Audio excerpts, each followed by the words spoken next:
Welcome, everybody, and we've got a dozen world-class artists here. To those of you out there, this is my wife, Monica Levine, who is the brains of the operation and the heart. And so I just want to introduce her because it wouldn't be happening without her.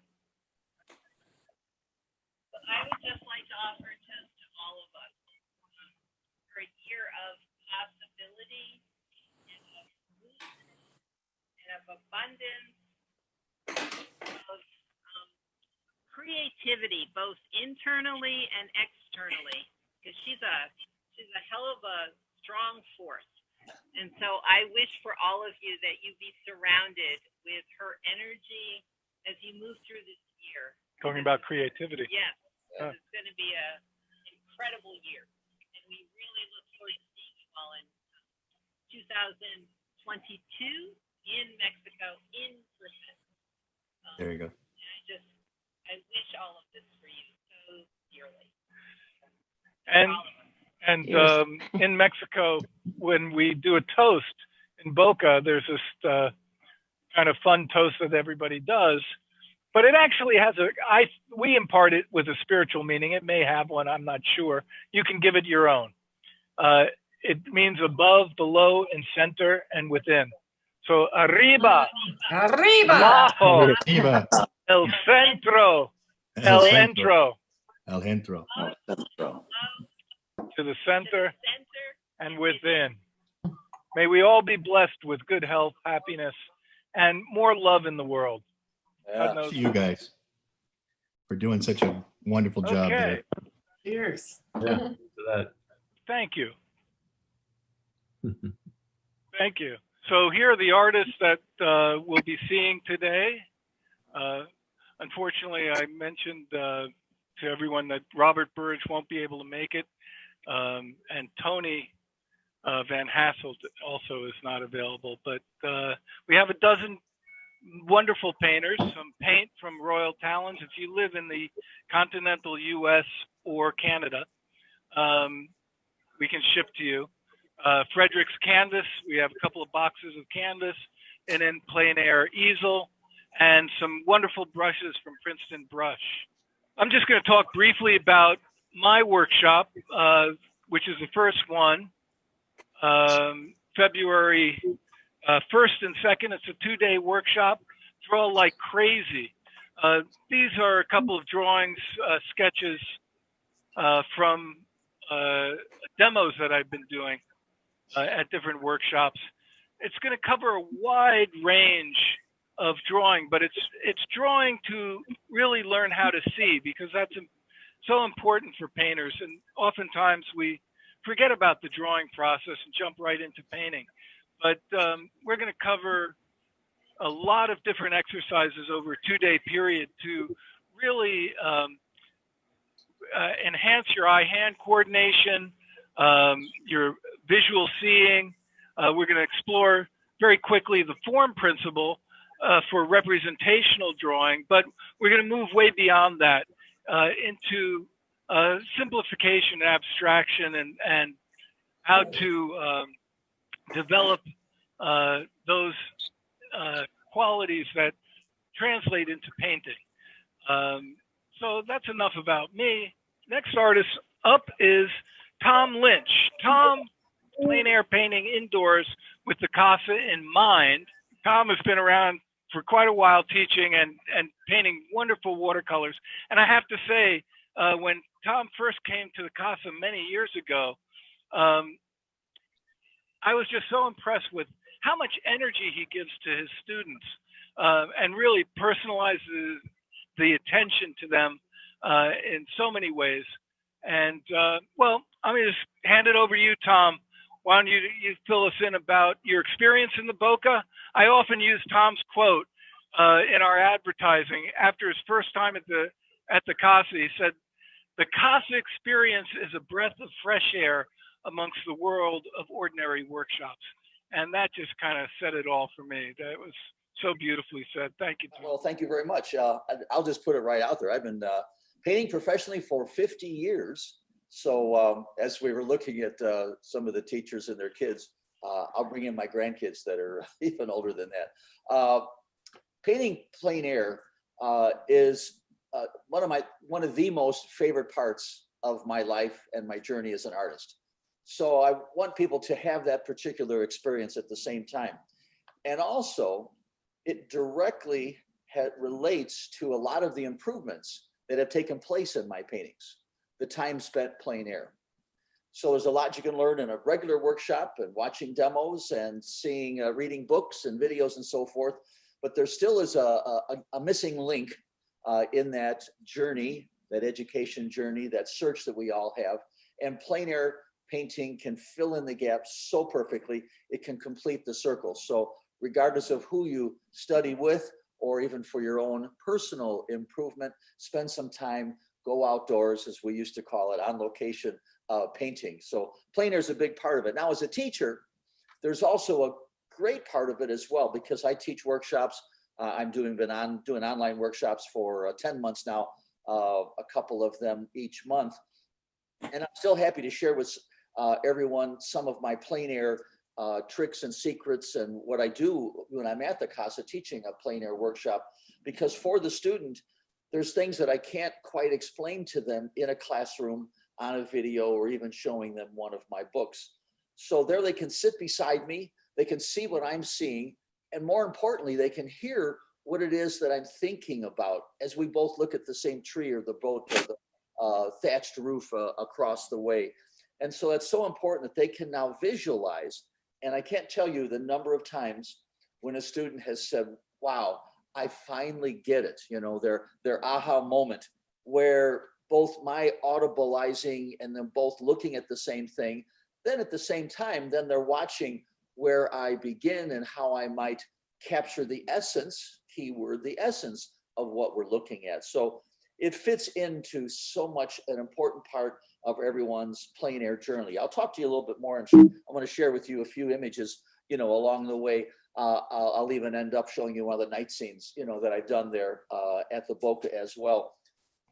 But the important part is that what I do in my particular workshops, I start with a little small 45-minute quick sketch of some sort that's taking one of 5 or 6 or 7 lessons, helping them with learning how to simplify, helping them with somewhat how to think like an artist, helping them with how to start and paint loose, not that you need to all the time, or as you see there, the view out the window, to look at and see if we can focus in on the tone, the values of what's taking place. Capture the simplicity, as you see in that particular one. So I give not so much just we're going to go out and just keep on painting, but I try to take create a little lesson out of each experience. And what could be a morning lesson, a little 45-minute. Then let's do a painting and see if then that painting takes into play what we have learned in the lesson, kind of exaggerating, that particular lesson. Here we are inside, the Boca and so forth. So I want them to learn how to see, and the best time to do that is to paint, to paint plein air. I want them to learn how to think like an artist and not let the image tell them what to do. They're using the image as a vehicle with which to transport the viewer or to translate what your thoughts might have been, about the particular scene, in the Casa. That may look good now as a painting we've done later on, but the important part was the lesson I did at the beginning. I trained their intuition. And so that's what it is that I want to take and do, with the workshops. I'll give you a brief, example here. So here was a particular lesson, and there's a nice advantage too to this being a virtual class. I could take you in and have some super close-ups, and you can see that particular brush just make an exact mark in explaining things. So that's what I've had fun with the virtual classes, is to take it to a new level. So I did a quick study for the student, had the students then do it. It was all about just, can you see the big shapes? Now then, that directly had a correlation when they then did another painting afterwards. We had that short little quick study, let's call it, as a guide. So this painting is successful because it's just very simple, big shapes. So that's just one of the many lessons, but an example how I do my workshop with a little practice exercise. And then also, here we are up at Tuito with all of these. And I also have a student kind of get out of their comfort zone, do something that's not like what you normally do. I do a lot of simple, big shapes, but here I come back and add a lot of calligraphy, brushwork and so forth. So, my purpose of the workshop is to really to kind of take you and have you learn a lot, have some fun with the process, have an objective for that painting we're going to do in the afternoon. And then at the end of the time, whether you know it or not, you're going to be a much better painter, because I'm training your intuition so that when you're on your own, or you're in the studio, or you're doing a studio painting, what we've done plein air is now going to be that subconscious, that intuitive reaction that you're going to apply to paintings that you'll do later on. So it isn't always about the end result, in the class. I have a lot of fun with them. I like doing it. We've got some gems, of course, but that's that pure quality coming right from the heart through the brain and getting to the brush, getting the brain out of the way and let the heart do the painting. So what I look to accomplish for you and for me is to have someone give you the ultimate compliment.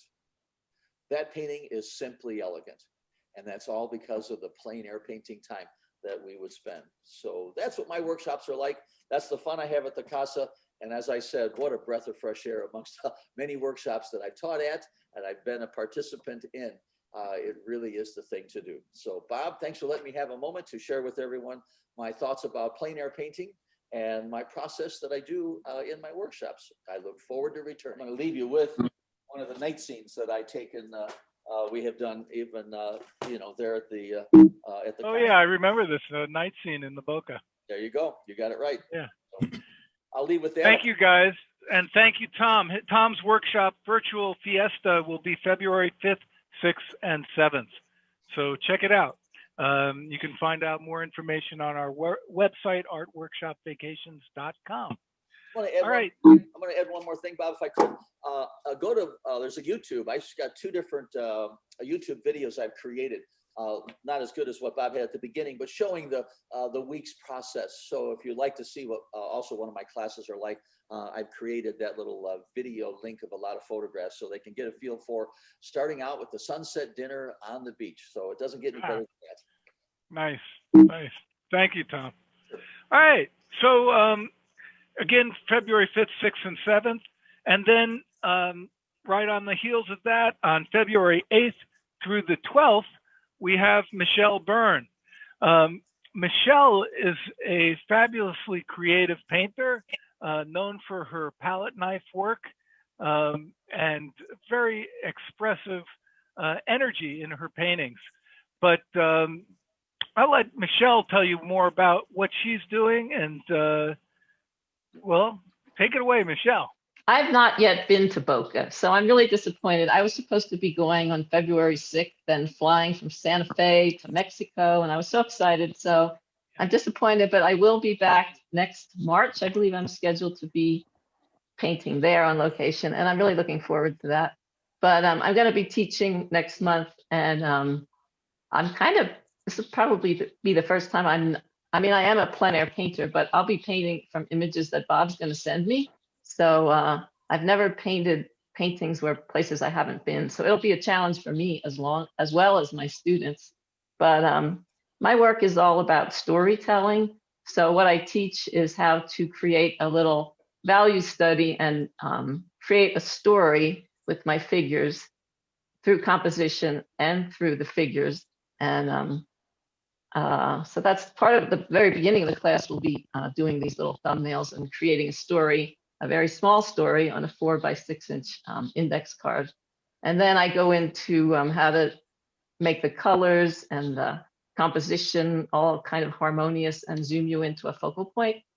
And I also teach palette knife techniques, and my paintings are pretty impressionistic and bold and colorful. And I'll teach you like how to hold the knife, what angles, how light of a touch, and that all has a major difference on the technique of the work. But so it's basically designing your painting, telling a story, and how to hold the knife and create a scene. So I'm going to share my screen. I just finished the class yesterday, so I had all these PowerPoint things ready. This is very short. So first of all, I teach you how to make your story with a value study and a thrust map on this little 4x6 index card. And I keep them very small so you can't spend all day doing your drawing. It's more about getting it down, making your plan, and then starting the painting. So I tried to find some paintings of beach scenes and water scenes since I have not been to Boca, but I have painted in Key West the last 8 years, and the East Coast and lots of beach scenes. So I'm just showing you some of this. And this is Harbor Glow, and that was from this image where I wanted you to look at the glow in the water. So I talk a lot about how I also teach perspective and how that works into a beach scene. I also teach it in city scenes, but I won't be teaching that for this class. And now I'm just showing you a few of my palette knife paintings. This was one 16x20 plein air that I did in Door County maybe 2 years ago. And the focus is on that man walking towards you, and that's created by a lot of the knife work and the colors and the composition. And here's a very bright one I did in Key West. When I go to Key West, my palette just gets really kind of crazily colorful.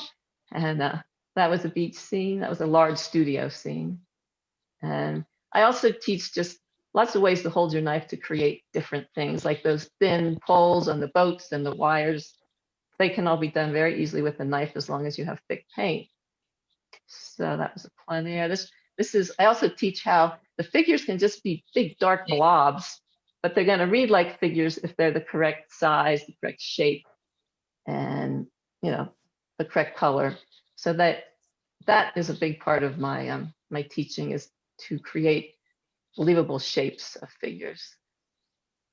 So mostly I think in my classes, I have a lot of fun. I was really resistant to teaching online. I've only done 2 so far, but each one gets better and more fun. And we create this bond with these 10 or 12 people that I have in my class, and it's been really fun. And I've developed this technique of my thoughts come out of my mouth. So as I'm demoing, I'm just saying everything I'm thinking, no matter how crazy or bizarre it is about what these people might be talking about or thinking or what their body language shows. So it's a really fun class, and I hope some of you can join me. So thank you. That was wonderful. Michelle's work is just, as she mentioned, really tells a story and captures a beautiful energy in her color, etc. It's just wonderful. Thank you. So, and again, Michelle's workshop is February 8th through 12th. And yeah, I appreciate it. I wanted to mention again, I don't know if I did this, but artists have been really generous in offering to sell their demo paintings at their workshop in donation for Ruby and the Casa staff kitchen, because people down there in Mexico are really struggling.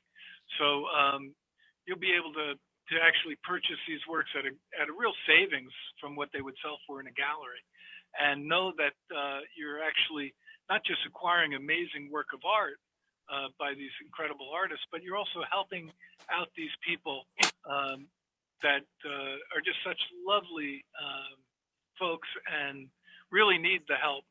And they are the engine that keeps the Casa moving. So we really appreciate that. And we've created a site on our website.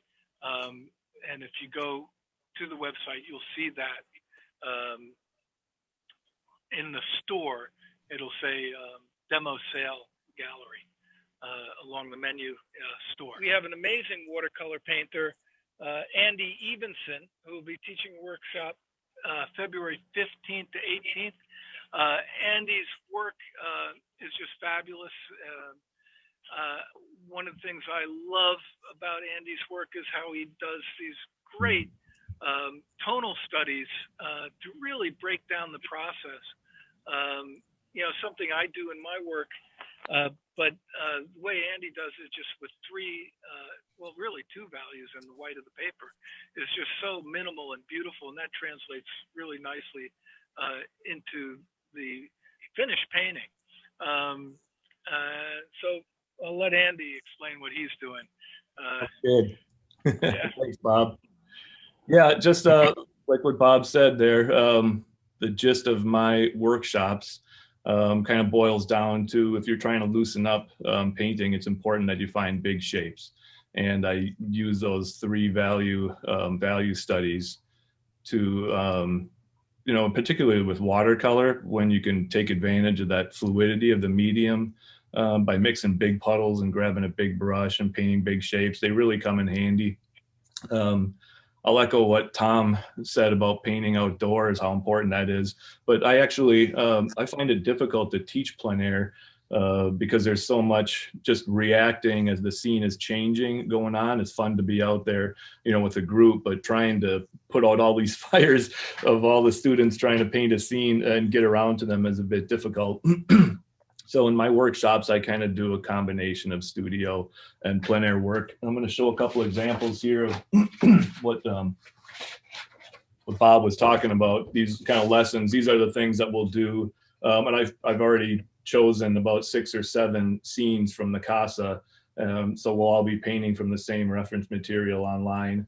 But I try and find a nice big connected shape with a middle value. Like I said, that's all about simplifying and making sure your composition works better. And then we kind of go back and forth between the value study to the color version.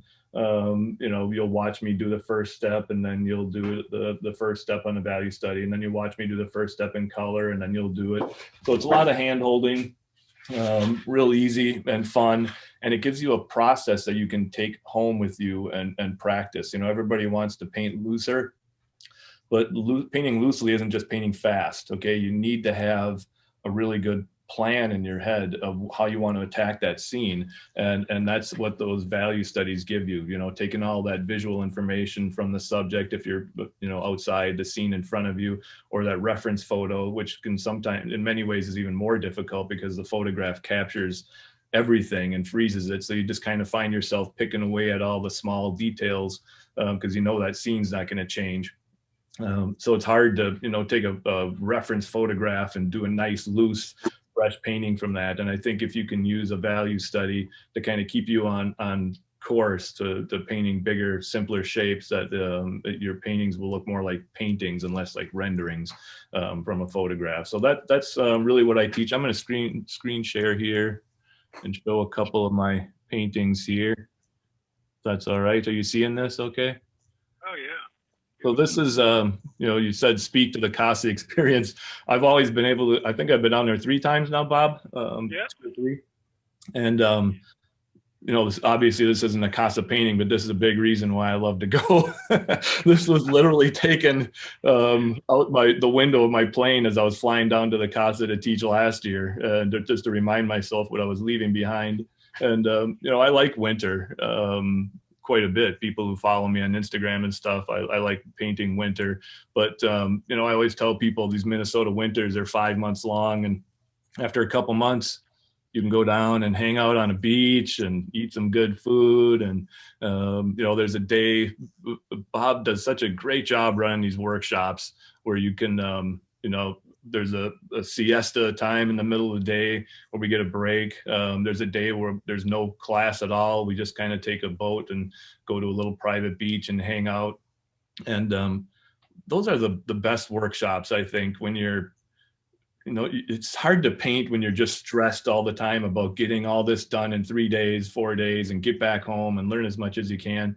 It's kind of nice to have those breaks, a relaxing atmosphere. We eat together, on the veranda. We eat breakfast together. We eat lunch together. We eat most dinners together. And so it's just outside of the class, you leave after a week and everybody knows each other so much better. I did a breakdown of this scene for a magazine article, actually, doing a value study and stuff. But you can see, in the background, those. One of the big things I try to get in my work is a nice combination of soft edges and hard edges, and using softness and cooler colors or whatever in the background, and then using crisper colors in the foreground. And you can kind of see that happening in this reference photograph, and making sure that your contrast and your activity is at a good spot, to draw the viewer's eye, draw their attention. This is another one of my favorite paintings that I've done from the Boca.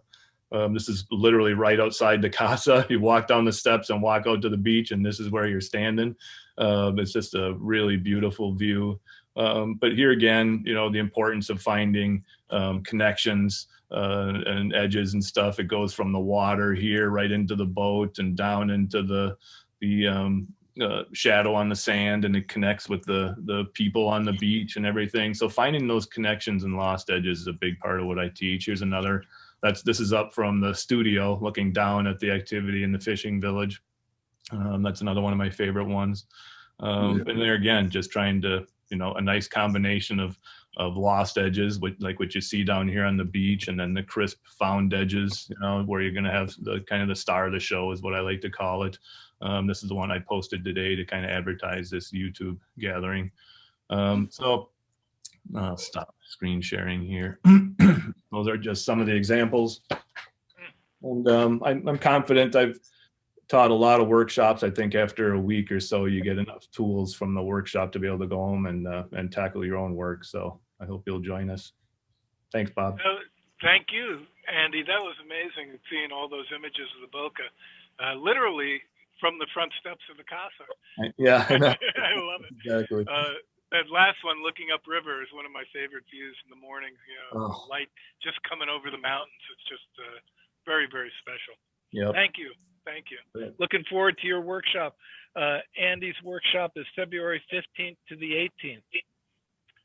And he'll be back along with everybody here in 2022 in Mexico. Next we have up is Dave Santillanes.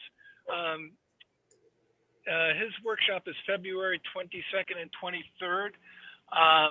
I met Dave along with many of these painters at the Sedona Plein Air Festival many years ago, and was really impressed with not only his painting, but Dave's low-key attitude in the way that he presents his work. Is just he just comes off, with just a sweet energy, and the work is just so masterfully done. Dave recently won Plein Air Magazine's Plein Air Painter of the Year award, which is a big accomplishment. Again, his workshop in capturing the atmosphere of Mexico, learning to paint atmospheric landscapes. I'll let Dave tell you about it. That's February 22nd, 23rd. Really appreciate it, Bob. I loved my experience at the Casa. One of the most unique workshop experiences I've had. And I think the other artists will talk about it too, that, it started with me crossing a river to get to the studio. It was just fantastic. It's so unique. What I'm going to be teaching February 22nd and 23rd, 2-day workshop.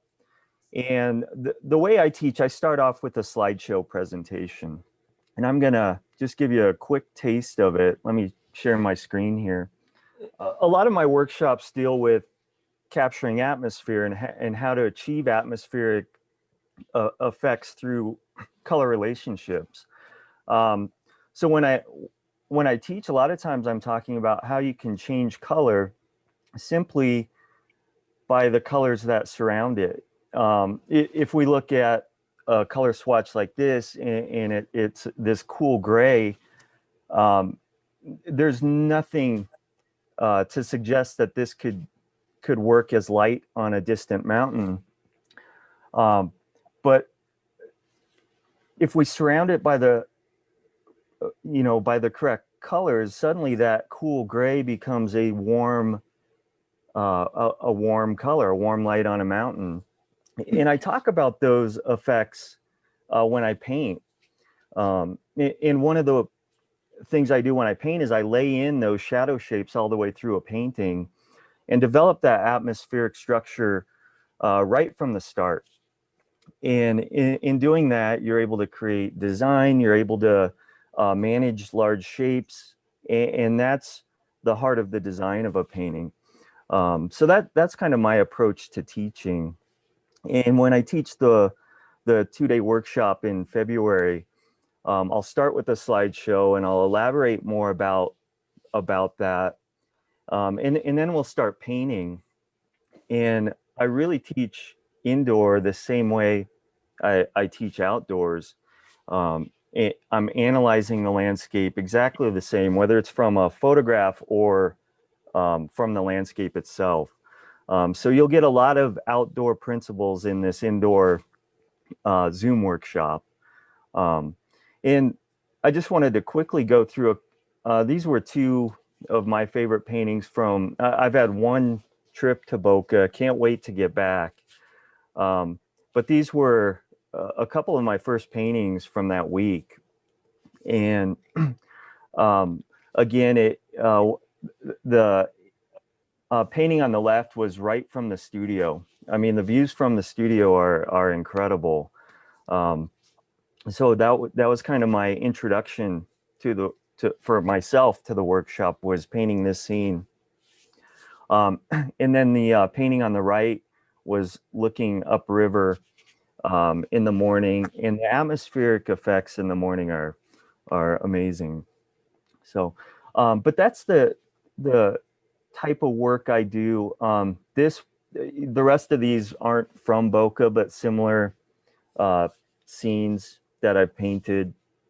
And again, it's laying in atmospheric elements, and then, capturing, what I like to call just the essence of the scene. So I do a lot of editing on location to create the painting. And I'm pretty liberal with a lot of the things that I change on location, but ultimately I'm trying to capture the you know, more of my memory of the scene. Here's some more of the type of work that I do. You know, distance. Bob mentioned Sedona. This is a painting from Sedona. And I paint Sedona desert with the same exact palette I use in Boca. You know, it's the same colors. It's just different starting points and finishing points as far as those color relationships. Here's another Sedona painting. And this obviously is not Boca. They don't get as much snow as we get here there, but simple designs. I love to create simple designs, and I think my approach kind of lends itself to that, those simple, calm designs. And this was, Bob had mentioned I won the grand prize at the Plein Air Salon, and this was the painting that won.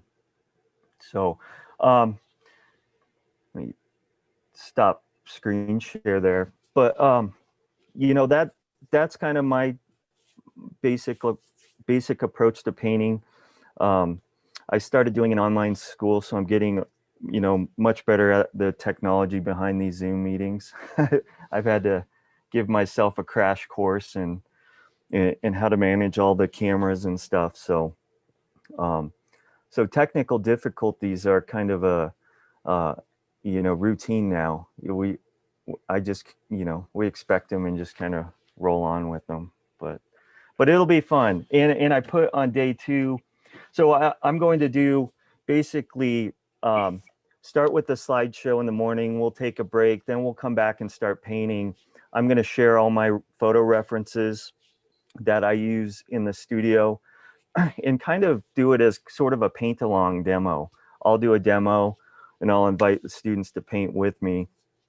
And then I put on day 2, we'll do another paint along demo in the morning, and then we'll drink margs and have a critique in the afternoon. So it'll be fun. It really impressed me with Dave's workshop. You know, I'd only seen him paint. I had never seen him teach, and I was really impressed with how Dave really breaks down his process in a really easy to understand method. And I know the students really appreciated that too, and we're very successful with it. Next, February 24th, 25th, and 26th is Randall Sexton, expressive brushwork in the studio, the Mexican landscape. And Randall's workshop is broken up into a few different formats, but Randall is known for his really talking about really expressive color and expressive brushwork in his paintings, quite beautiful.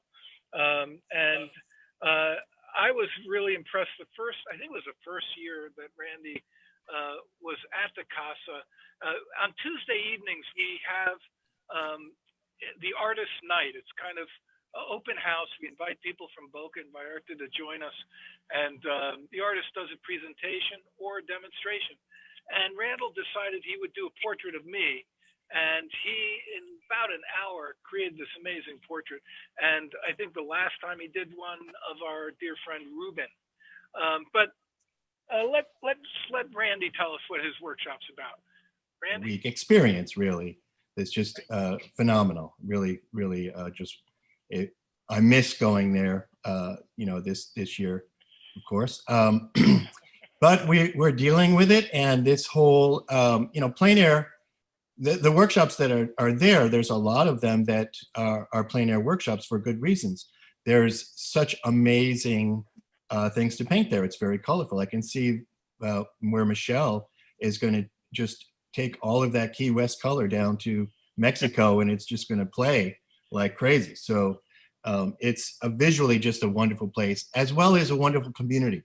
And one of the greatest things, well, first, I think that plein air for me, my workshops are plein air down there, and it's, plein air is always such an adventure, you know. You're capturing the day, you're capturing the moment, and that adventure is a huge part of what gets injected into your work. the with the weather, whatever's happening, the scenes. The adventure that Bob puts together is that we're there at the small town of Boca, gorgeous, very charming, romantic fishing village that we're there for that's where we're staying and getting together and eating 3 squares a day, phenomenal food. And and then we go out and get out and explore some of the towns and some of the villages around as well. So I can't say enough about it, and I can't wait to get back. My workshop that I'm putting together is 3-day workshop, and it's open medium, and it's also covering 3 subject matters or genres of painting. Landscape to begin the first day, still life or figure the second day, and then the third is the portrait. So, and people will be able to just focus on one if they prefer to do that. But I will cover working in each of those subject matters. So I'm going to just get onto screen share and share you some of the paintings that I've done in the past there. So this is a painting that I did after coming home. This wasn't actually, I don't think. No, this was on location. Looks like you might have added the figure later. In Tuito, little town of Tuito. Gorgeous little town that's up just, up in the mountains. Good place to draw. I have to refer to you, Robert, on, is it Retsia? Raicilla. Raicilla. A mother lode of different type of tequila there. But it's a gorgeous little town, a wonderful square. We do go to a botanical garden, which you saw in the intro little video there. That's just fabulous. I couldn't find a couple of the other paintings that I had done images of them, but this was an orchid. Those blossoms are probably 8 to 10 inches big. It's just a gorgeous place to paint. Just up from the Casa, looking back towards the valley.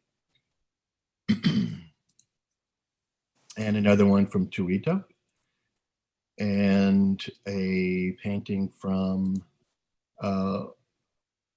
just around the corner, looking across the beach. So I would echo a lot of the way that I think many other teachers teach, is that I do try to focus on large shapes and simplification, and playing with a lot of play between soft and harder edges, as well as trying to create more atmosphere. I think that's what I focus on as an artist. So that's what I try to pass on. This is not my painting, of course, but one of the wonderful things that is part of the week is that we're able to travel into Puerto Vallarta and go through some of the galleries there, do gallery tours, and spend an afternoon or an evening wandering on this, around the streets of Puerto Vallarta, which is awesomely fun. And this is Ruben. He is a luminary figure there in Boca, and I did another portrait, which will be the one of the aspects of the workshop is either portrait or figure. So if you're not familiar with that work of my own, I've got a couple of images that are examples of what I do. So we will be working from reference, and but I'll be doing demos each day in each with each subject matter, and then we'll be working from some of the reference that I put together for you. Still life an example of my still lifes, basically, showing that pretty much anything can be subject matter, even the kitchen sink. And that's kind of where I will stop this. I think I'm back to my regular screen here. One thought I had, Robert, too, is, part of this is to generate some funds for some of your staff. And I would love to do as part of a demo, as well as part of donation painting, is a painting of some of the people that work there, like Ruby. Would be great. So if you could pass on some photo reference for her, that would be wonderful. And I thank you. This has been just such a pleasure. And we're dealing with this in the way that we're forced to move into working more with technology, even being old school painters, is a great challenge, and it's fun. I'm enjoying it. I have a class that I'm teaching online myself now, and I'm learning a lot myself. So kudos to this whole way of dealing with this year. Thank you, Randall. That was great. So Randall's workshop, expressive brushwork in the studio, the Mexican landscape, the still life portrait and figure, is the 24th, 25th, and 26th of February.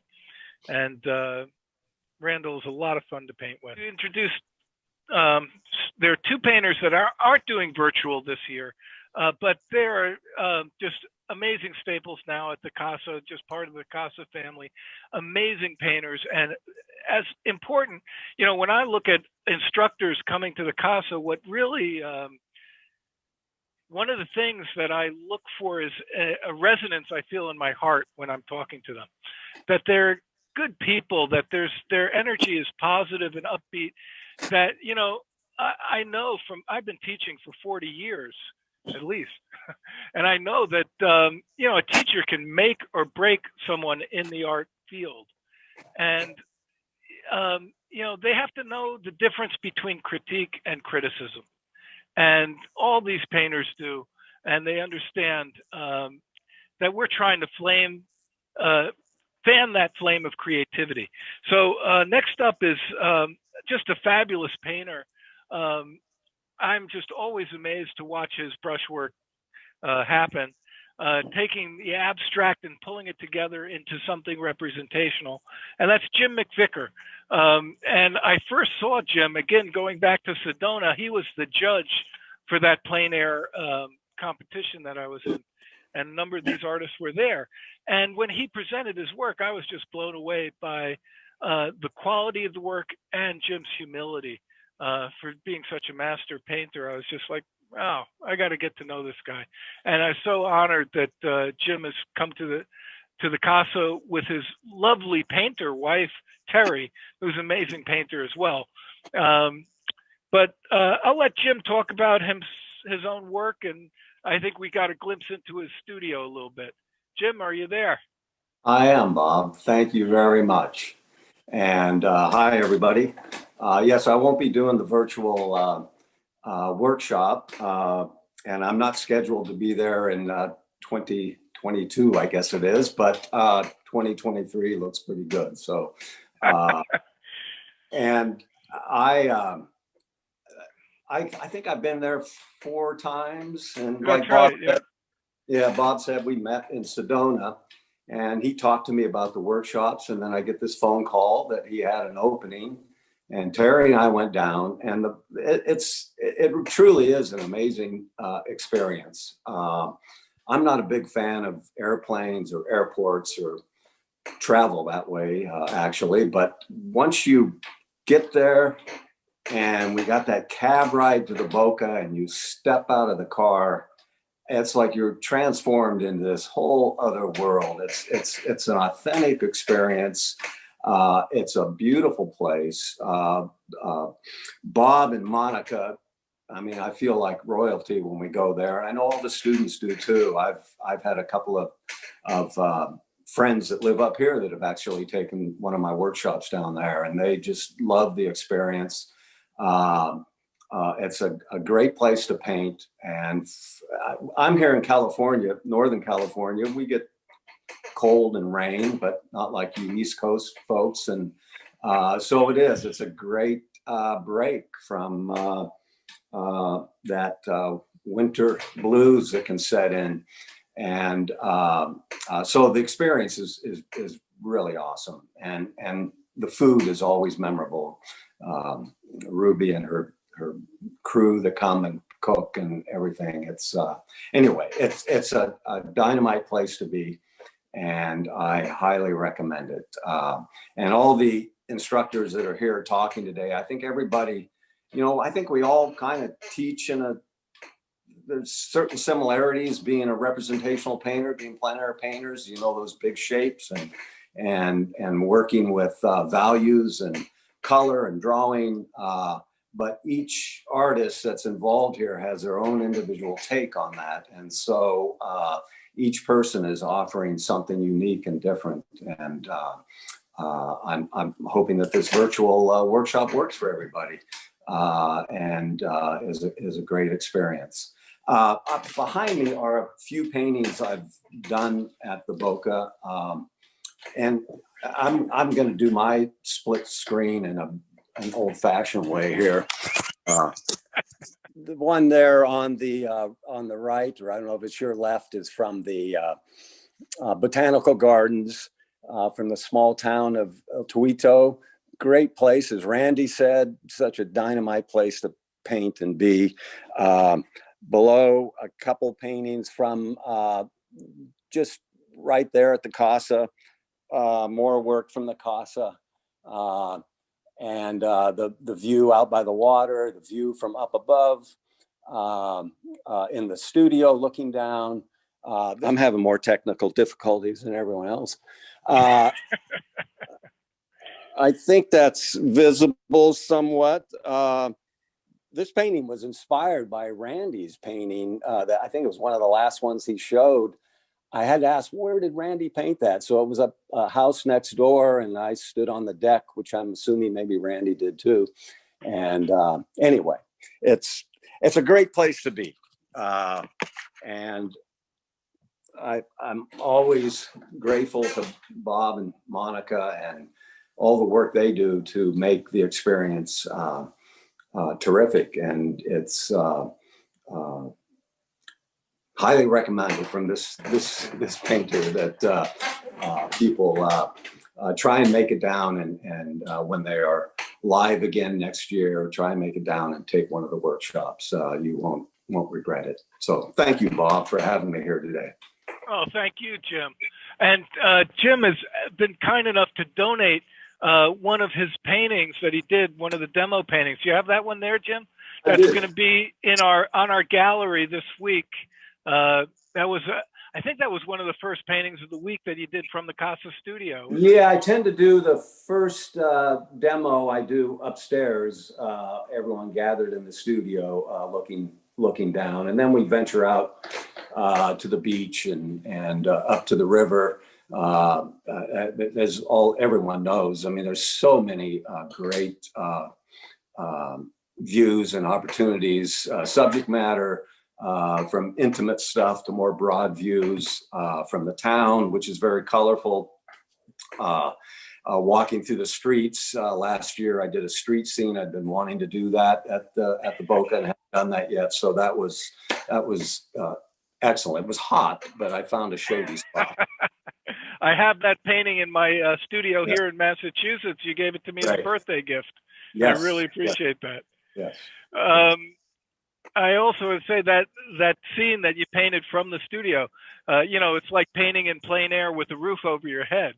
It is. Yes, you're shaded, and if there's any inclement weather, you're protected, and it's a great view. You look down on the river, you can look out to the ocean, you look across to the town. And again, seeing Michelle's work from there were a couple in there that could have felt like the Boca, very much so. So I know she'll enjoy being able to get down there next year. Yeah. Well, thank you, Jim. And Thank as you. I mentioned, that painting will be up on our website this week. Jim has been so kind as to donate some of the proceeds from that to help Ruby and the girls and the staff make it through this hard time. We'll be selling the demo paintings and sending them the money. So thank you so much for that. You can go to ArtWorkshopVacations.com, and under the menu store, there'll be a page that you can see art demos. So thank you, Jim. Really appreciate it. Thank you. You bet. Next up, we've got Shelby Keefe. Shelby is not doing a workshop virtually, but she was down at the Casa last year, and we had a lot of fun. Shelby is a very dynamic painter, lots of great energy in her work, and has some wonderful techniques that she shares in her workshops. One that comes to mind is her beautiful bright colored underpaintings. And she layers her colors so that they really pop. And well, Shelby, why don't you talk about your paintings? You could do a better job than me. And she'll be back in 2022 in person. So definitely look for Shelby then. And by the way, I should mention, we'll be posting our schedule for 2022 sometime in February. So take a look at our website then. Shelby, go Hey, ahead. everybody. Thanks for tuning in. And I'm especially grateful to Bob and Monica for inviting me back for 2022. I am sorry that I'm not doing a virtual because I just haven't dove into the virtual thing at all. I'm waiting for in person. But anyway, my work at the Casa in 2019 when I went, that was the one time I went. It was just remarkable being able to come down to warm climate, friendly people, lots of great inspiration. So I brought my oils, but I also brought my watercolor sketchbook stuff. So what I'm going to teach in 2022, and by the way, my workshop is going to be January 29th through February 5th in 2022. So mark that on your calendars. I know it's a whole year away, but time goes fast. I am going to be also going with the flow with everybody. So I will have my oils and teach my standard acrylic underpainting and oil on top, but I'm also going to be bringing my fun little sketchbook things here, and we'll be playing around with little watercolor sets and markers and stuff like that, so that when we do get to go on those excursions in the boat, I literally did this in the boat when we were taking our day to motor around and see the scenery. Just fantastic.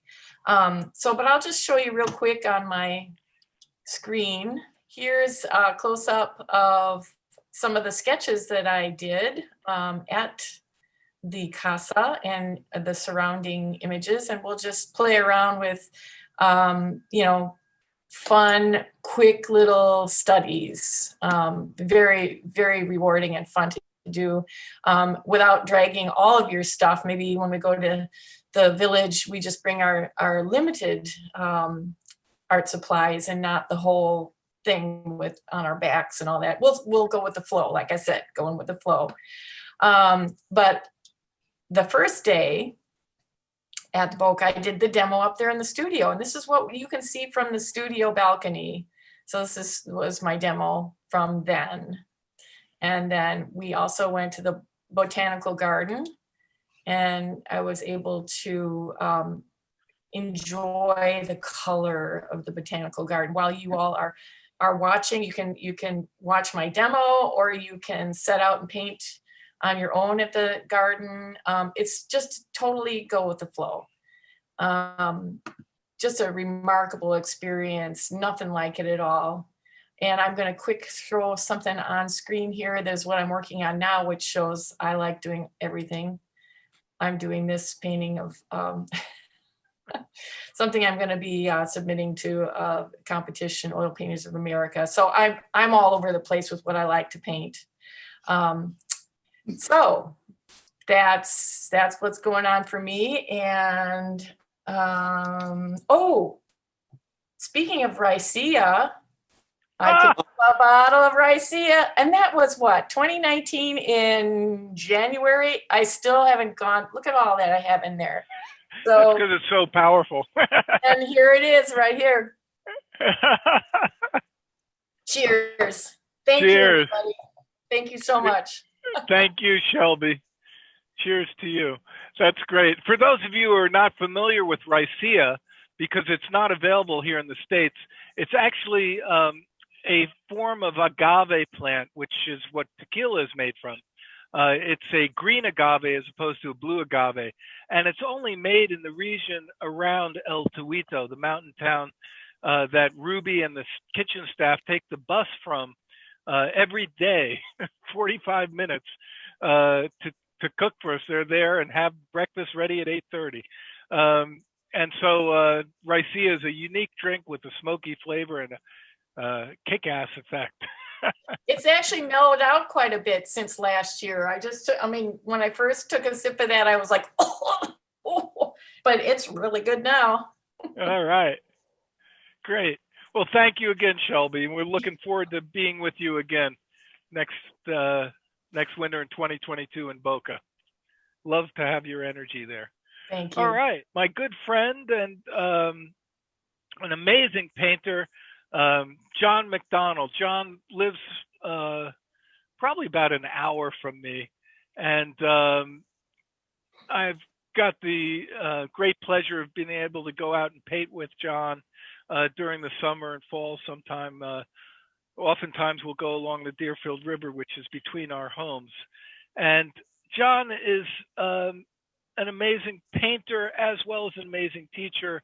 Like all of these fantastic artists. And John focuses on the atmosphere in the painting and gives it a kind of poetic, spiritual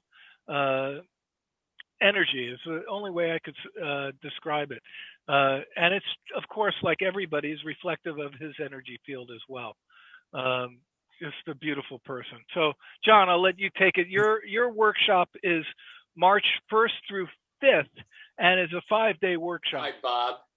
I think I'm unmuted. I'm not appearing on my own screen, but as long as you guys can see me. Can you see me? Yep, definitely. Okay. Good. Well, what Shelby didn't mention is the Ricea also makes a great paint solvent if you're caught with that. The question is whether you should be throwing it down your throat, but usually I don't really mind doing that when I'm down there at the Casa.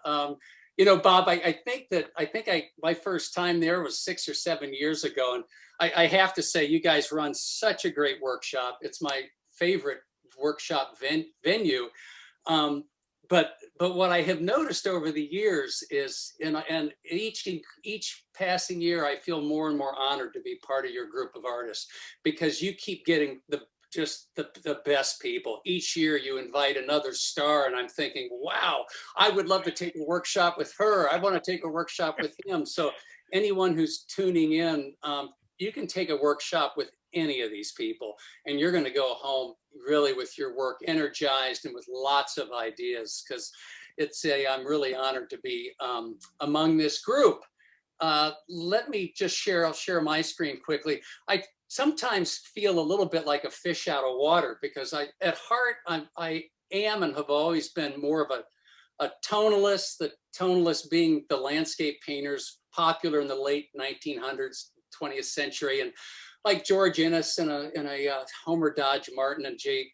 Francis Murphy. And I have always been attracted to, just for lack of a better word, the pure landscape. So these are the kind of, these are all paintings I think I've done in the last 6 or 8 weeks. A couple plein air, a couple from photos. And lately I've been having fun being stuck in my studio because of the weather and the pandemic. I've enjoyed taking just small tonal thumbnail sketches that I've done plein air and doing a painting and inventing all the color and all the detail. A tiny little sketch. That's been a lot of fun. But but going to the Casa is to be going from a tonalist to, you know, thinking and trying to think in terms of just brighter color and painting objects and buildings. And so these were small demos I did over the course of my, I think 4 or 5 times I've been at the Casa. It's easy for me when I'm teaching to identify with people being out of their comfort zone, because I'm often out of my comfort zone when I'm down there, given the light, the incredible light and atmosphere. This was actually not plein air. This was a piece I did on the way back in the studio. One thing you'll find at the Casa is just you fall in love with the light and the water. So I came back just entranced by the motion of the waves, the light on the waves. There's always stuff to work on there. If you like buildings and people and bright colors and pure landscape, the seascapes, there's so much to work there. It's just terrific. So I look forward to going back there next year. That will be wonderful. In terms of the online workshops that I've got coming up, I think this will be my 4th or 5th online workshop. I have to say, I have been pleasantly surprised at how well they've gone and how pleased a lot of the participants have been with them. It could be because our expectations were so low at the beginning.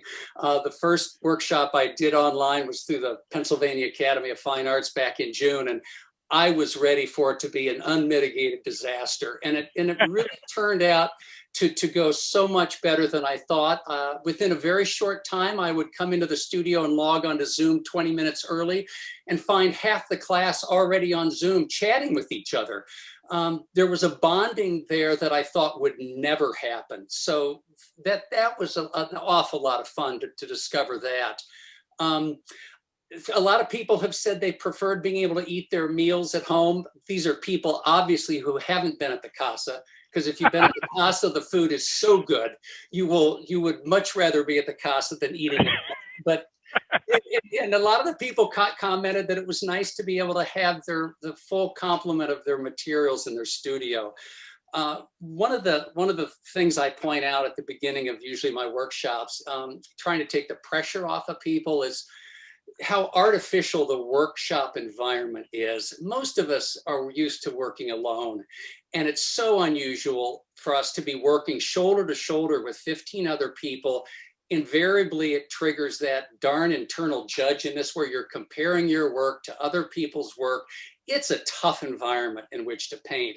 And strangely enough, I think if you tend to be like me, more of an introvert and love being alone in your studio, there is something to be said for the online experience. The other thing that I found, and I'll just share my screen again, what surprised me is the difficulty of talking to someone about their work online. They're holding up an image to their camera, and you know the color is going to be inaccurate.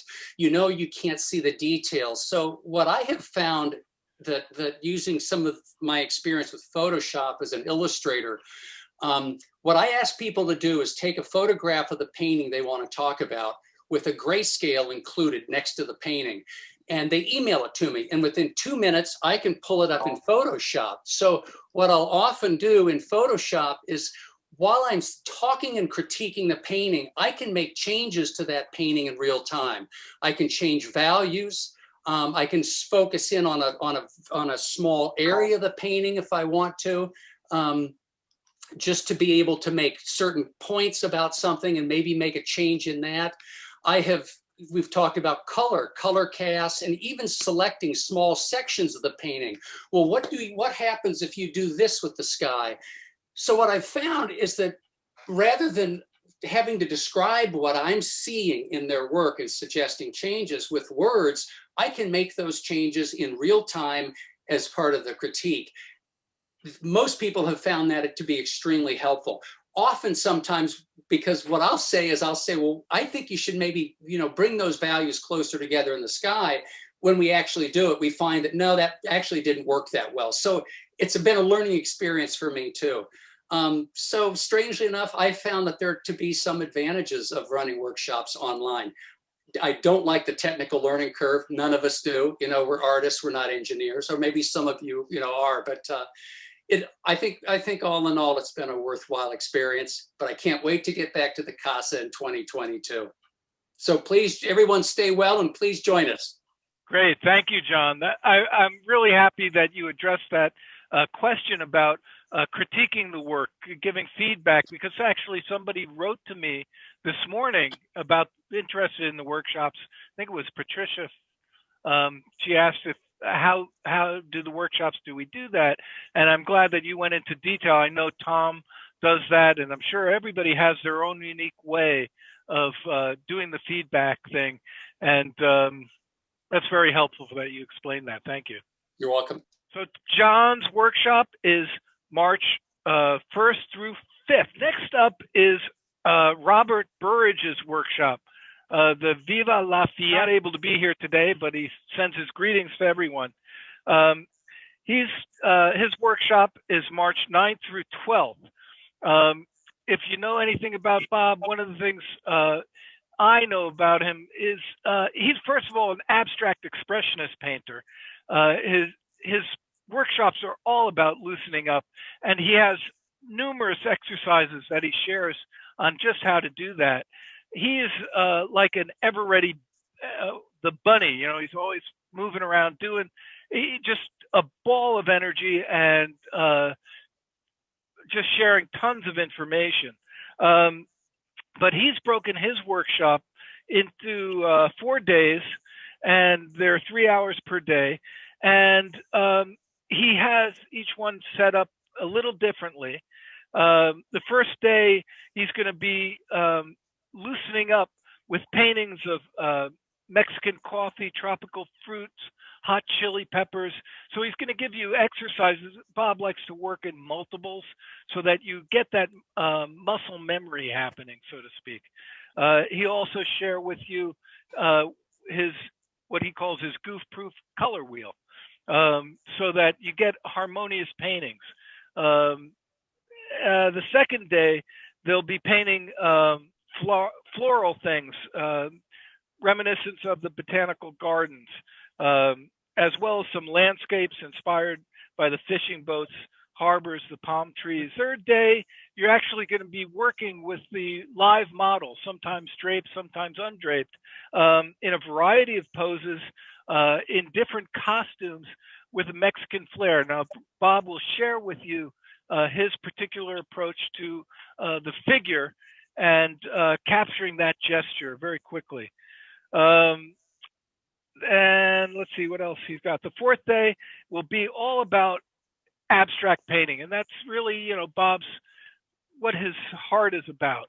And it's got what he's saying in the description. It's abstract painting with a vibrant Mexican Latin inspired colors.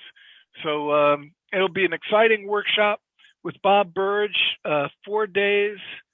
When was it? March 9th through the 12th. And he'll be back in Boca with us in the following January 2020. Next, March 16th through 19th, I've always admired this painter's watercolors from afar. And last year at the Plein Air Convention, I actually got to see her painting in real time. And she's just a lovely person, and we're really happy to welcome her into the Casa family of artists. Kiko Tanabe. Kiko is known for her beautiful flowing watercolors and loose impressionistic energy to them. And again, her workshop is March 16th to 19th, and she'll be in at the Casa in person in 2022. Kiko, please tell us a little bit about what you're doing. Well, hi, everybody. I'm so honored to be a part of this group. Like you said, I've never been to Casa, but I love traveling. I love painting, and I love teaching, and I love Mexico, and I love the food over there. And you're a nice person, so when you invited me, there's no reason for me to say no. so I can't wait. I can't wait to go there to paint at the Casa 2022. But this year, unfortunately, we are all not traveling. But I love teaching, and I think, and I'm finally feeling comfortable teaching online. And so I'm looking forward to painting with whoever wants to sign up to paint with me in the virtual workshop. But I'm a newbie, really, as an artist, as a teacher. Really, I probably, unlike all the other artists. By the way, listening to all the presentation really makes me want to take all of the workshops. I wish I could do that. I didn't go to art school. Actually, I never studied art. I'm a self-taught painter. And even as a teacher, but I guess I've been doing this for some time because I started teaching back in 2011, I think. So it's been, wow, it's unbelievable. It's been 10 years already. But I love it.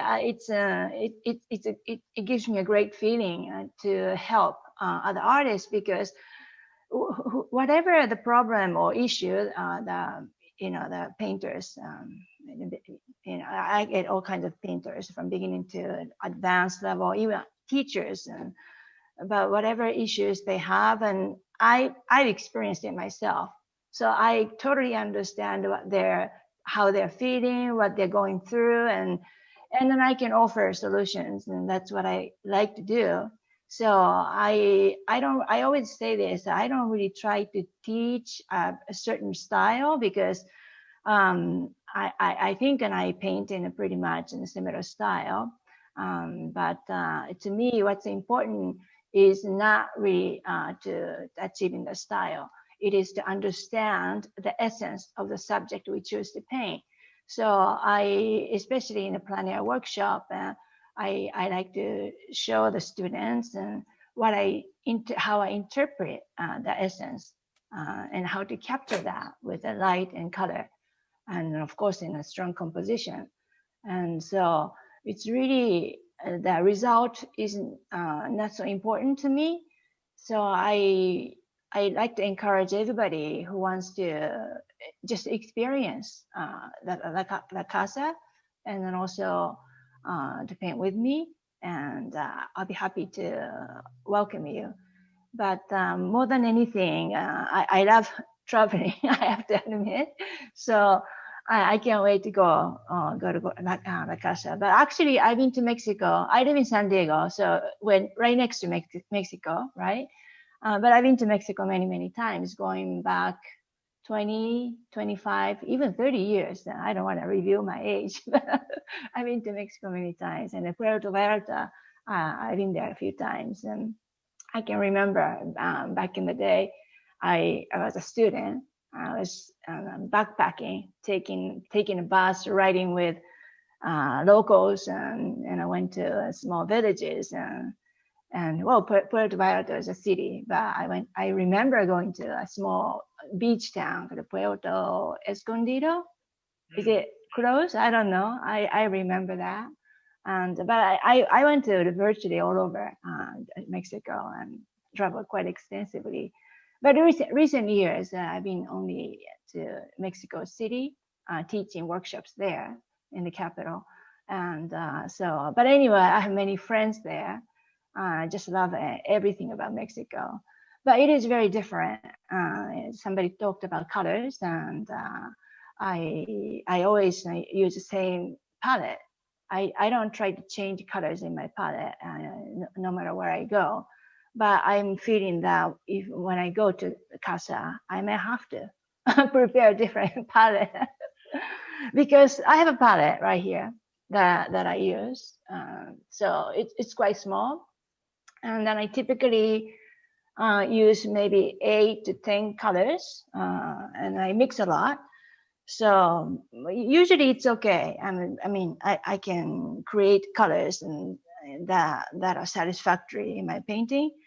But yeah, I'm really looking forward to exploring colors in Mexico, and it's one of the things that I really like to do.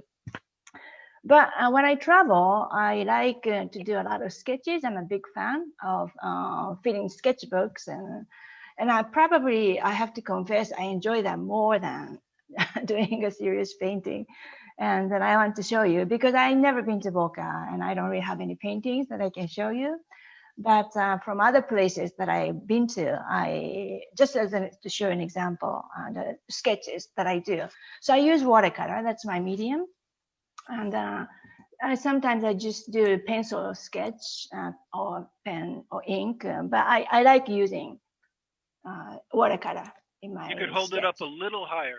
Yeah. There you go. Perfect. Yeah, so this one was done in Rome. I was painting, and then the whole people came out of the church, and there was a wedding.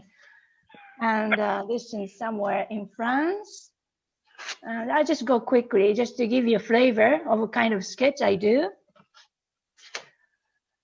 So if I'm gone for maybe a week or 2 weeks, and I come back with maybe 2 or 3 sketchbooks filled with these sketches, I just love doing this, and I never get tired of it. And sometimes I do a pencil sketch like this. And well, this was something I did in the recent workshop, not the plein air sketch.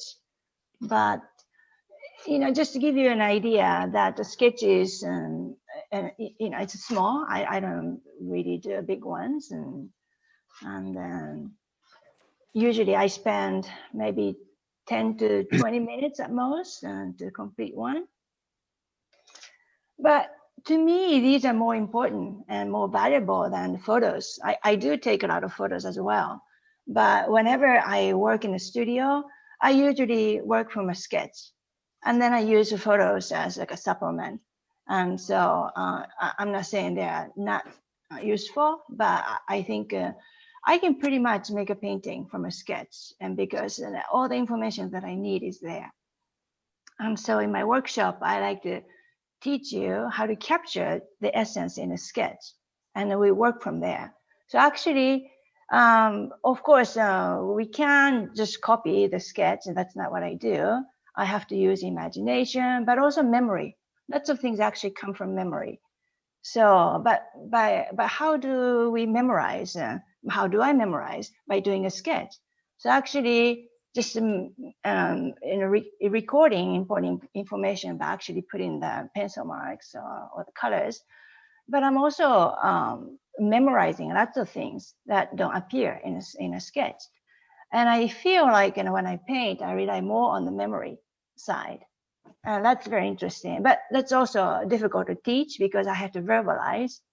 But I try my best. So when I do a demo, I talk. And I think somebody else said something similar. And I just talk and whatever that my brain is thinking.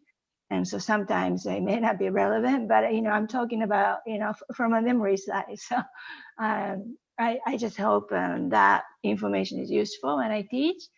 But sometimes I talk too much about that, and then I forget about mentioning colors. And then always there's a student that reminds me, Keiko, what color did you use just now? I have to talk about both sides, and technical side and emotional side.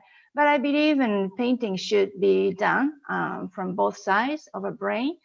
And of course, the technical side is important, and I'm sure lots of students sign up, to learn techniques from a particular instructor, which I totally understand, and that's probably what I would do too if I take one. But to me, the more important part is the other side, and that's been actually a struggle for me as a teacher, how I can explain that part in the way that people understand. And so that they can incorporate that idea, that approach when they paint. But I think once that message gets across, I think the students will not be lost totally after they go home. But if they put too much emphasis on the technical side, maybe they do fine in a workshop, but after they go home, they try a different painting. They may have to stop and think, how do I do? So I think what I try to teach is just the principles, not too much about the techniques to complete a painting. And so how we can do that without being confused. I think to do a lot of brain work before we start a painting is so important. And then that's what I try to do in a sketch. That's why I always say, if you have a good, the sketch, that sketch that looks great, your painting is half done already, even before you start. And I'm not exaggerating when I say this, and that's how I feel. So, but anyway, in the virtual workshop, I will be painting Mexico, La Casa, hopefully, from photos that you provide, Bob. That's very nice of you. And but there's a little bit of difficulty in it because then I don't know the place, because I heavily rely on the emotions and feelings and that I get from the subject. But I think if we can kind of break down the mechanism or to understand the structure of a painting, and we can get excited. I think I can, and I feel inspired, and so I can create a painting as if I've been there, I've seen it, I've tasted, I felt it, and so I can't wait really to do that workshop. But of course, being there is the best thing. So I'm really looking forward to 2022 and have fun with everybody. And I thank you, Bob, for once again inviting me to have me as part of this group. It's really such an honor. Thank you. Thank you, Kiko. Jeff had mentioned in the comments on YouTube that your sketches are amazing, Kiko, and that you're much too humble. Comments, and I'm sorry I hadn't been reading them, but people are really appreciating each artist in so many ways. It's wonderful. And I want to give a shout out to Steve at Casa Serena Hotel Isla de Mujeres. Steve is a painter. We've had many guests come to the Casa year after year, some 4 or 5 years in a row. Well, Steve, his first time at the Casa, he booked 4 consecutive workshops. He wanted to, I think it was his 60th birthday, I might be wrong. He wanted to give himself the gift of diving back into his art, and he booked 4 workshops in a row. And he's actually the inspiration for us offering these 5 all workshop passes at the 20% discount, which you'll find on our website. I haven't posted it yet, but thank you, Steve, for just being such a great support and just a wonderful spirit. Kieko's workshop in the virtual Fiestas is March 16th through 19th. So I hope you can join her for that. Frank Eber is an amazing painter, an amazing teacher. And I was so happy to invite Frank last year when he came and he shared his process and his very soft spiritual energy is the only way I can describe it. A very beautiful energy that he imbues his work with. And so anyway, Frank's workshop, Interpreting Impressions of Mexico in Watercolor, will be March 22nd, 23rd, and 24th. Frank, take it away. I don't want to, downplay workshops or anything. They have their place and they can definitely help moving someone along. But, there's aspects that are helpful, but there's also something you have to bring into it, of course.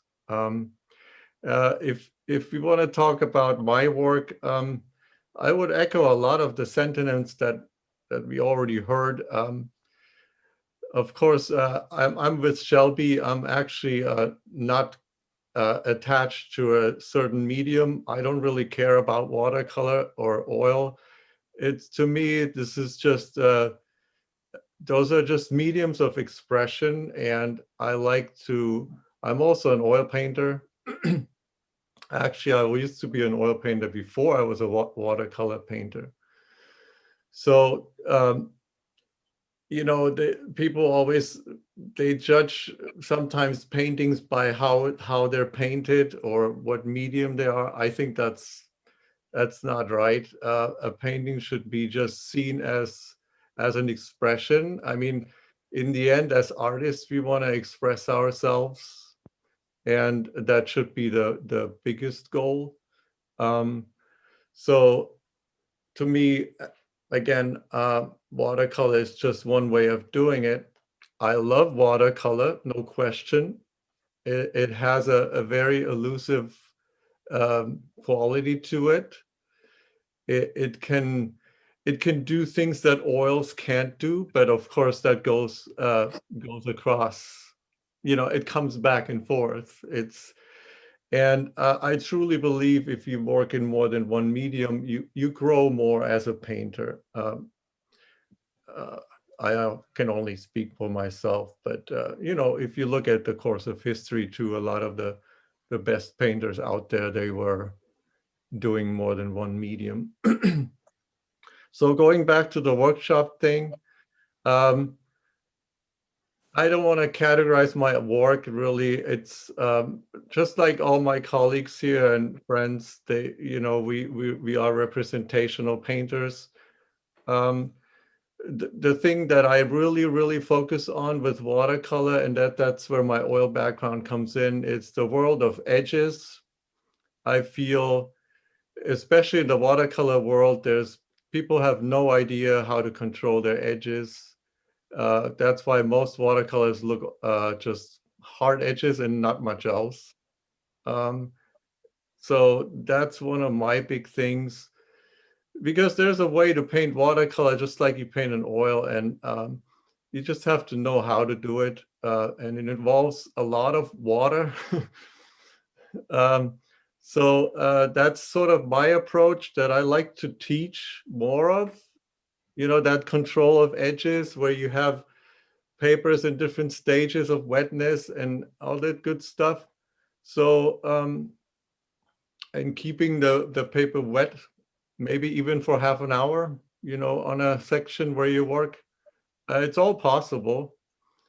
So that's why I like to teach people more about what's actually possible. Of course, general painting principles I like to teach as well, because obviously painting is painting in my book. And if you know your general painting principles, you will paint good in any medium, because they're all the same. It's just process may be different. There may be differences between mediums, but in the end, what we're all doing is getting a good value pattern in the painting, color harmony, and we strive for a certain realism in the work. I mean, at least I do. And for me, it's very important to mix very realistic colors. I just love that challenge of it. It's not, everybody has their own approach, but I mean, for me, the art of color mixing is one of the big things in painting. So, and not just mix any old thing, Anyway, so I'm going to share a few things here. I'll make this quick. I've been to the Casa last year I think it was February, Bob, right? Okay. Early February, so before all this pandemic hit, so we barely got the trip in, and then afterwards, everything pretty much fell apart. So, so I was very lucky to get there, and like everyone said before, it's a very unique experience. It's nothing like you've experienced before, because I was like that too. Yeah, just go to Mexico, Anything, if you haven't been to Mexico, especially like myself, you have and you live in the United States. I'm a German national, but this is my home. You have there's a certain way people view Mexicans, and I'm not saying all across the board, but you go down there, you'll be very, very surprised how different it is. At least that was my experience. And people are super friendly, the nicest people, helpful, open faces, none of that jaded look on their faces. So it's very, very, very cool experience. and just getting to the Casa where you have to go across the river to even get there. I mean, that's just really cool. So anyway, I'll share the screen, show a few paintings that runs sort of back here. That's where the path goes to the Casa. So that's where we basically, it's all covered by the trees and right now. And then here's another one. This is kind of a sunset scene. So this, I'm advertising my watercolor workshop. So I'm only showing watercolors right now. So this is a late in the day scene. It's not plein air, obviously. But you know, this is basically when you walk across the bridge. And then again, on the left-hand side where all the thick trees are, that's where approximately the Casa is. So you can just imagine how beautiful it is. This is one from outside, just stepping down from the Casa, and then that's what you see. Unlike some of you guys like Randall and John's work, when I was there, that was all flooded. There was no beach. So it was a little different for me. The water was quite high, or even Jim's work. I remember he was working down there and actually had some beach to stand on. So for us, that wasn't possible. We had to go way around because the water levels were pretty high. Let's do one more here. This is one we did across the so the Casa is actually in the background of this painting. So this is a steep street going down. So that's when you get to the Casa, that's where the taxis basically drive down to drop you off. And it was one of those colorful buildings, so real cool stuff, little street scene. But I'll show these. You can see edge qualities is very important in my work. And I show one more. This is in Yosemite. It's not Boca. And I teach at Yosemite for the Conservancy every year. And of course, last year I didn't because it was all canceled. So I teach for free, and I get to stay in the park in return.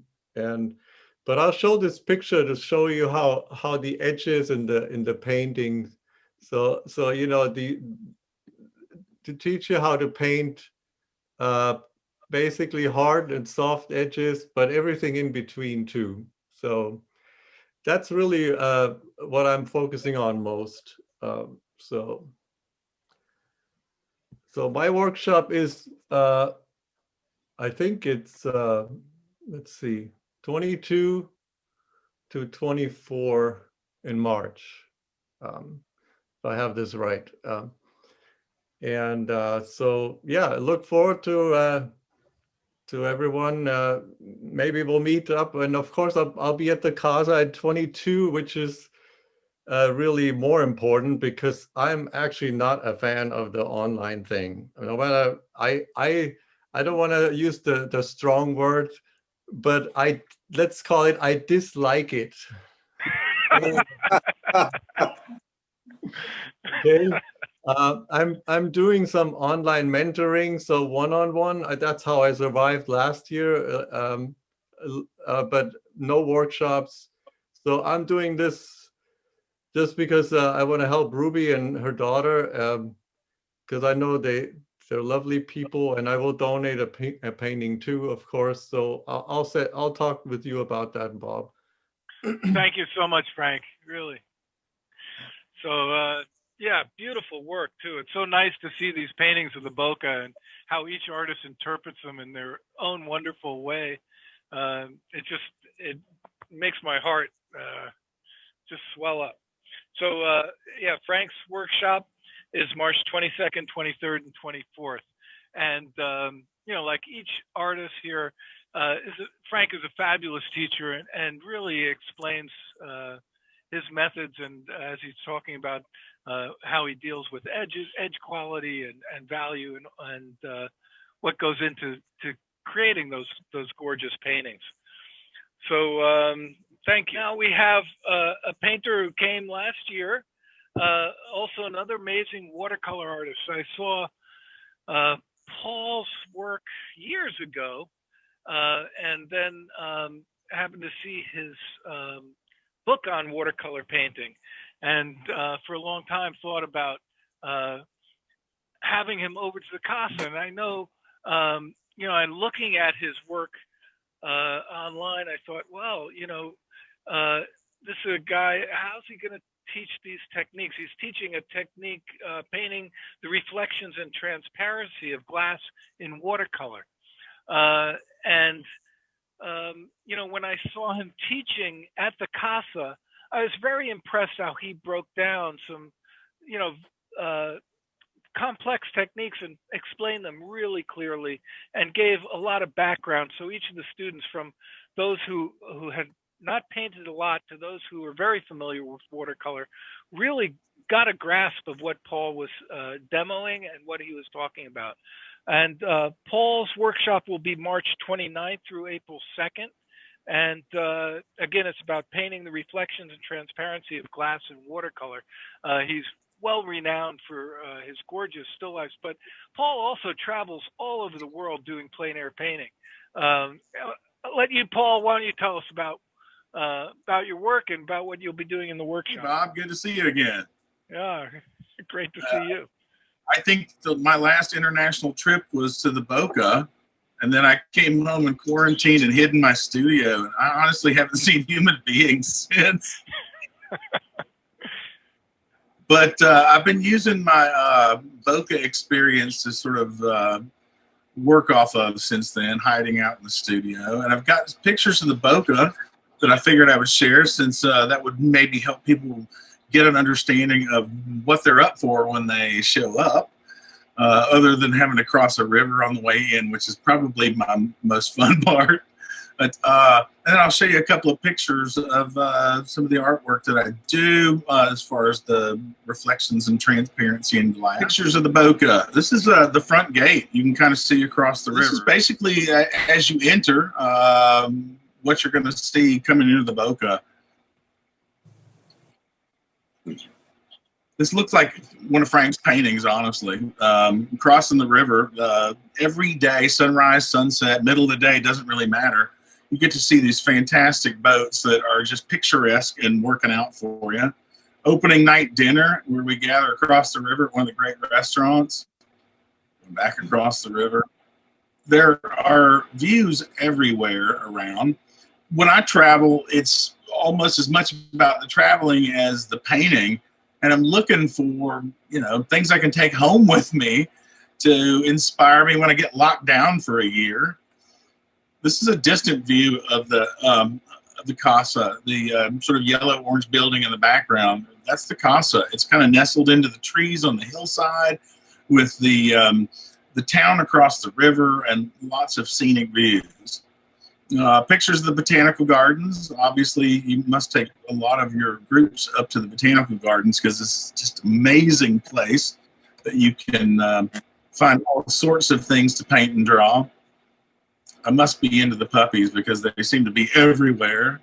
Oh, and you get entertained a lot while you're at the Casa. A little dance performance from Bob's daughter and son-in-law.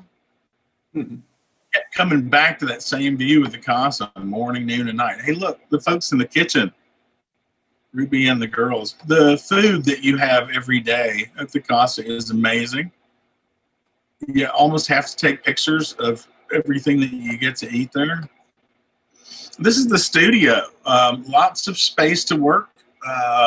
Every medium, there's extra materials around if you forgot something. I left most of my supplies behind last year, just so I didn't have to bring them next time. And so anybody needed a big watercolor palette, it was there. Oh, more of the food. And lots of bird life right outside the front steps, with cormorants and pelicans. The people around are amazing as well. Sunrise and sunset every single morning was spectacular.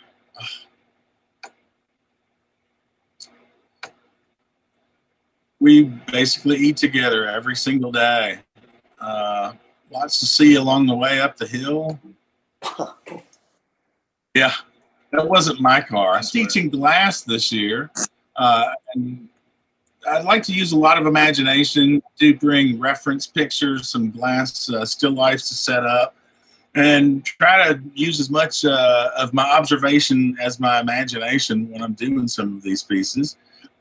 I'm best with beginners. I teach the nuts and bolts of watercolor, how to fill your paintbrush with the appropriate ratio of water and color, how things work, how to make watercolor do exactly what it is that you want it to do.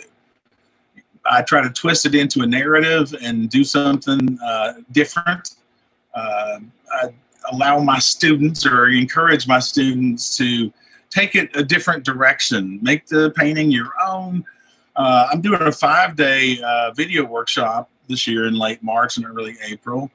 And I encourage you to follow along with what I'm doing. I'll show you the sketches that I do beforehand and what I'm doing to sort of take the scene to a completely different level.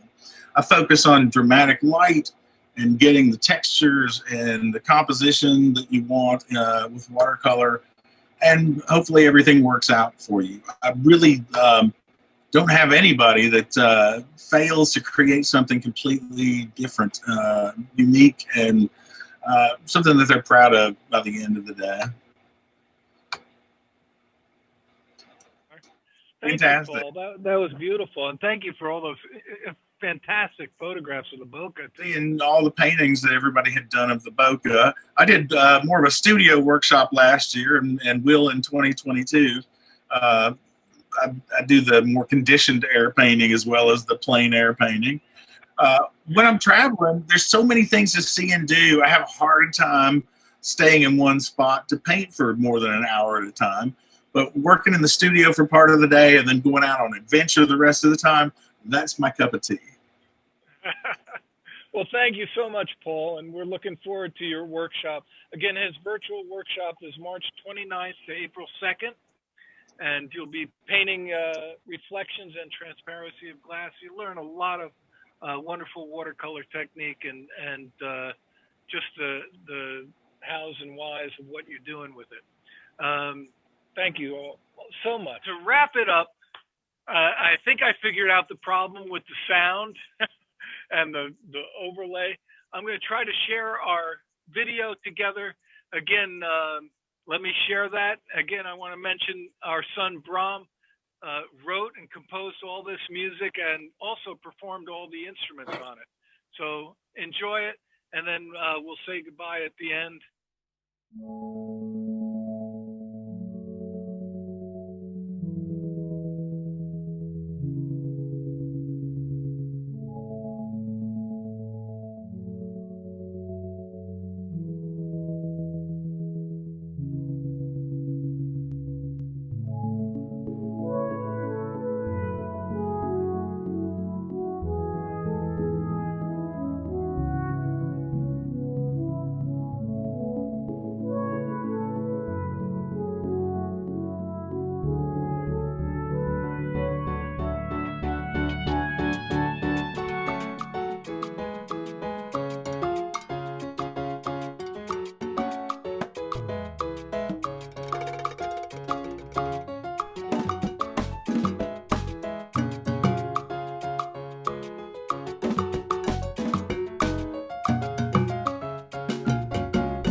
anyway, I want to thank all of you for being a part of this, each and every one of you, for just being who you are, being beautiful lights in the world. And I know Monica feels the same way.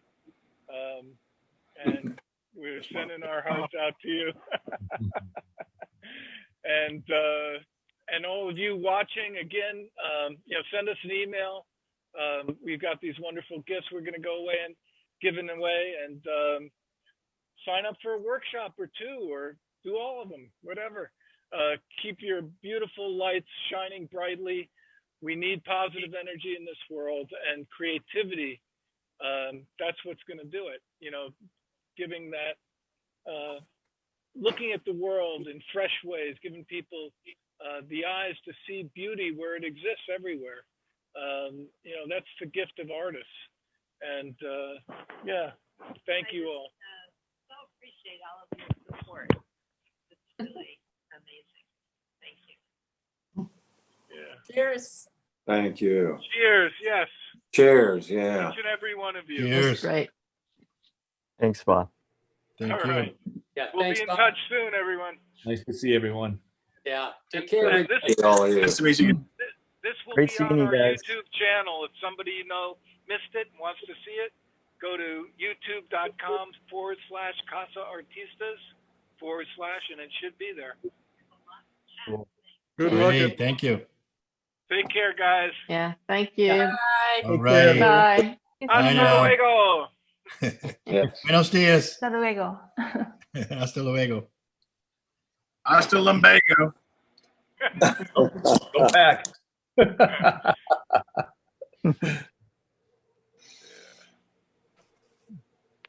All right.